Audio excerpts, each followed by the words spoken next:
Well, good morning. This is Sandy Pitts out on Twister Ridge Ranch. And what I want to do today is show you how to make some of my beef breakfast sausage. It's real simple. First of all, if you order our beef, then generally it's going to be frozen when you get it. What you want to do is take a pound of our ground beef. Now, our ground beef is grass-fed, and we only use beet pulp and alfalfa cubes in the wintertime to supplement in hay, but it's no hormones. So our beef is quite lean. Now, because it's so lean, I always add just a little bit. In this case, I use an avocado oil. This one's avocado, either avocado or grapeseed, because generally whenever you're preparing your sausage, you're broiling it or frying it at higher temperatures. And olive oil tends to burn much more quickly. And we don't want that burnt flavor. So with the avocado oil or with grapeseed oil, you have a higher smoke and burn rate or level, and so it makes it better to use in these cases when you're going to be using higher temperatures. Now, all I'm doing is I took a pound of our beef, ground beef, out. I let it thaw in the refrigerator for 1 day. And then it should be nice and easy to handle. Then I get a wide pan like this so that I can spread out the meat, and I have a handy dandy little, meat chopper, I guess. And I like to break it open so that I've got a lot of surface on the meat before I put my seasonings on. Okay, it's going to look something like this, okay?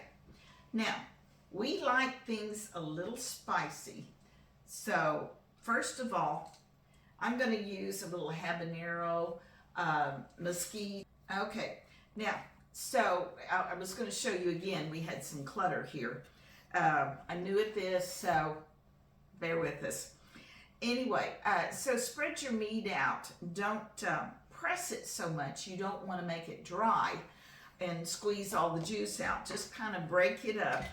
And then I'm using some mesquite habanero, just a few grinds. We don't want it too hot. You could use red pepper flakes, a little cayenne.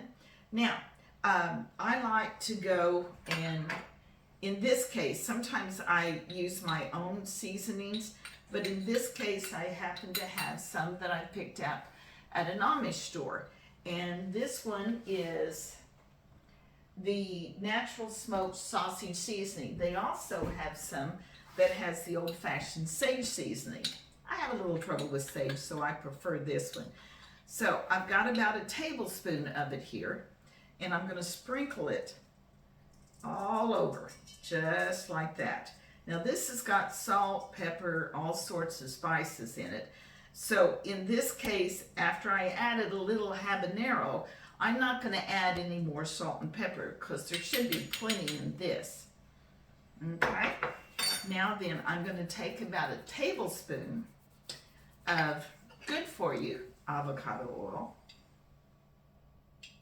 and I'm just going to sprinkle it all over, just like this.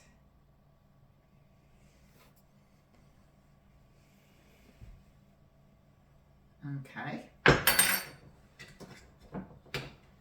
Now then, at this point, I like to use a couple of forks to mix things.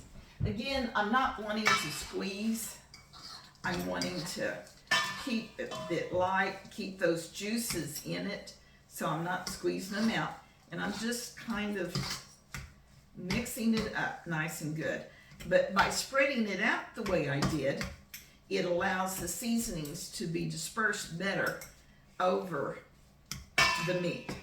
Okay, now we've got that all mixed in nicely.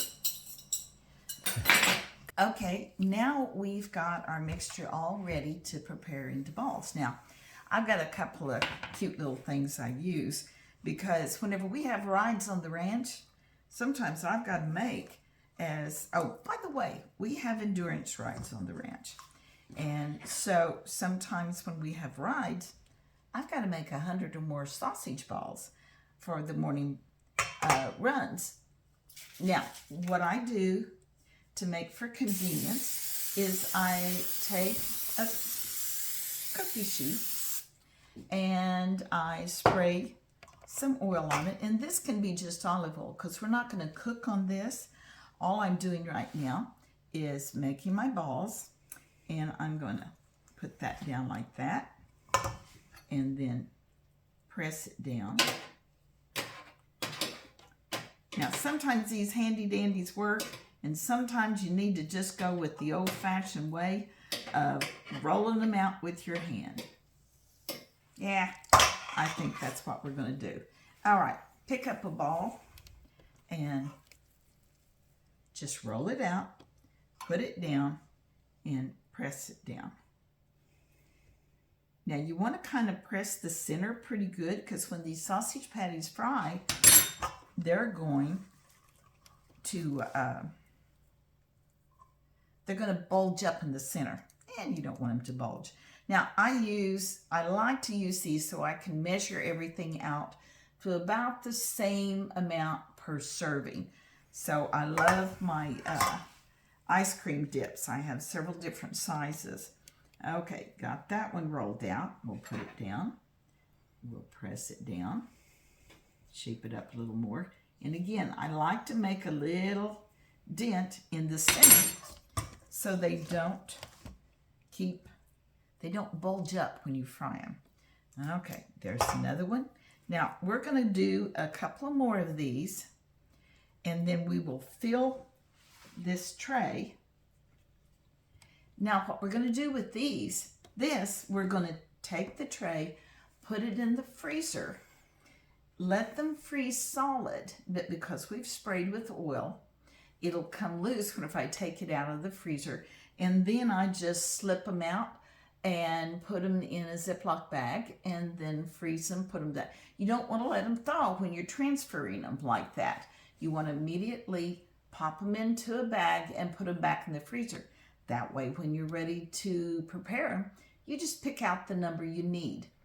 And to prepare them, you can either fry them in a pan, or you can broil them in an air fry them in your air fryer, whichever's most convenience. Now, if you're making a big batch of them, this is the secret, is if you're making a big batch for, let's say you've got 4 or 5 people and you need 2 patties, using a smaller cookie sheet like this, and take and cover that with foil, stick it in your oven on bake for about 10 minutes, and then take the foil off, put your broiler on for about 2 to 3 minutes, and your sausage is done, and you haven't made a mess all over the oven, all over the kitchen with popping grease. So anyway, that's my Twister Ridge breakfast beef sausage recipe, how I prepare it. Thank you for watching.